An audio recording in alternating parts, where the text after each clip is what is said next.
2002 সালে ভোট দিয়েছেন, কিন্তু কমিশনের আপলোড করা লিস্টে নাম নেই। কোনো বুথে আবার 100-র বেশি ভুতুড়ে ভোটার। এক এক জায়গায় এক এক রকম অভিযোগ।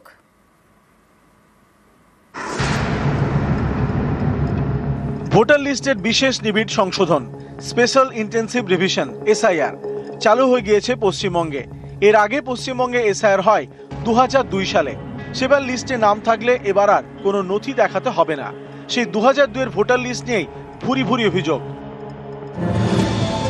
যেমন দক্ষিণ 24 পরগনার বারুইপুর, এখানকার 13 নম্বর ওয়ার্ডের তৃণমূল কাউন্সিলর তাপস ভদ্র, তিনি 2 নম্বর ওয়ার্ডের বাসিন্দা।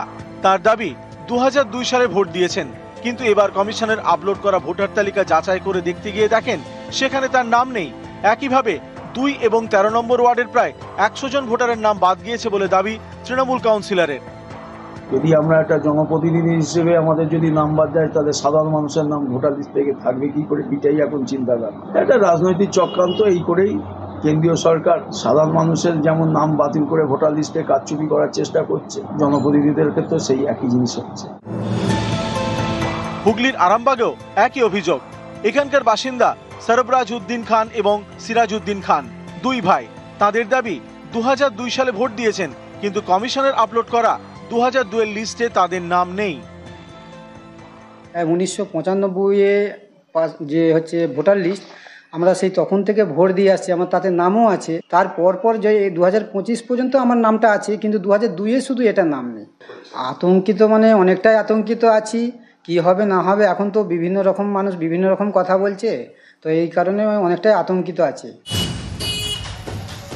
বীরভূমের সিউড়ির 18 নম্বর ওয়ার্ড, প্রায় 10 বছর ধরে এখানেই থাকে বেশ কয়েকটি ভবঘুরে পরিবার। তাদের দাবি 2002 সালের ভোটার লিস্টে নাম নেই। এবার কি হবে? তাদের এলাকা ছাড়া হতে হবে না তো? আমি প্রথমে আসছিলাম আসাম থেকে, 1971 আমি শিবিরে আসছি। তারপর আমি রেলের জায়গাতে ঘর তুলে আসছি। আমাদের কাছে ভোটার কার্ড আর আধার কার্ডই আছে। কোথায় যাব, কি করব না করব সেটাই চিন্তা করছি। কোচবিহারের মাথাভাঙা পুরসভার 7 নম্বর ওয়ার্ড, অভিযোগ এখানকার একটি বুথে 29 জন ভোটার ভুতুড়ে। কেউ মারা গিয়েছেন, কেউ চলে গিয়েছেন অন্য জায়গায়, কিন্তু সবার নামই রয়ে গিয়েছে তালিকায়। বাংলাদেশে থাকে। আগে কি এখানেই থাকতো? আগেই না, এখানে আসে না। হঠাৎ আসে, হয়তো 5-7 বছর পর একবার আসলো। মা তো মাকে দেখা যায়, কিন্তু এখন বাংলাদেশেরই বাসিন্দা। বাংলাদেশ। উত্তর 24 পরগনার ঘোলার বিলকান্দা 2 নম্বর গ্রাম পঞ্চায়েত, এখানকার একটি বুথে 100-র বেশি ভুতুড়ে ভোটার রয়েছে বলে অভিযোগ। স্থানীয়দের দাবি কেউ মারা গিয়েছেন 2015 সালে, কেউ আবার 2022 সালে, কিন্তু ভোটার লিস্টে সকলের নাম রয়েছে বলে দাবি। উষারানী চক্রবর্তী কে হয় আপনার? আমার মা। উনি বেঁচে আছেন? না না, কবে মারা গেছে? 19 সালে মারা গেছে। 2019 সালে মারা গেছে।